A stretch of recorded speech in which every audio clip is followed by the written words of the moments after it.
काष्ठ में अग्नि, दूध में माखन छिपा रहता है, दिखाई नहीं देता, पर लकड़ियों के रगड़ने से अग्नि प्रकट होती है और दूध के मथने से माखन निकलकर बाहर आ जाता है। ठीक इसी प्रकार प्रभु जगत के कण कण, जड़ और चैतन्य में, पृथ्वी और आकाश में सर्वत्र मौजूद हैं। वही व्यापक होकर संपूर्ण ब्रह्मांड का संचालन कर रहे हैं। वो हम में हैं और हमारे बाहर भी हैं। प्राणों की रई और हृदय को मथनी बना के जिस किसी ने उसे मथा है, उसको अपने जीवन में ही उनकी झांकी मिली है। हृदय में उसके लिए प्रेम उत्पन्न करो। तुम्हारा हृदय ही क्षीर सागर है, इसी में भगवान का निवास है।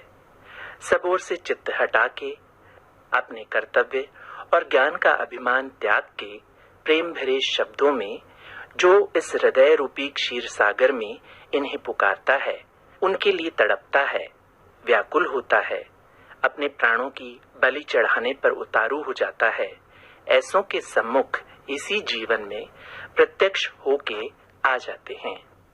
मनुष्य जीवन में ही उनका दर्शन हो जाता है। प्रेम की अवस्था यदि आ जाए तो आज ही उनका दर्शन हो सकता है, और यदि सैकड़ों हजारों जन्म तक ना आए तो इतने लंबे काल में भी उनका दर्शन नहीं हो सकता। दर्शन साकार होता है या निराकार, ऐसा प्रश्न कुछ लोगों के मन में उठता है। दर्शन भावना के अनुसार होता है। जो साकार उपासक हैं उन्हें साकार रूप से होता है, और जो निराकार उपासक हैं उन्हें निराकार रूप से होता है। उसके सभी रूप हैं, ये निराकार भी है और साकार भी है, और दोनों से परे भी है, और यही उसका असली रूप है।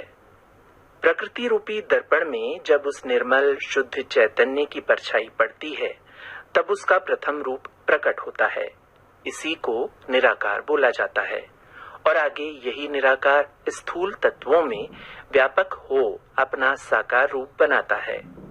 भक्त इन सारे रूपों में एक रूप को ही पकड़ता है, उसे प्यार करता है, उसमें दृढ़ विश्वास के साथ ईश्वर भावना लाता है, उसे अपने दिल में जगह देता है और उसे ही सर्वस्व अर्पण कर उसी के आश्रय हो रहता है। तो भगवान उसके सम्मुख उसी रूप में प्रकट होते हैं और उसे आनंद में विभोर करते हैं।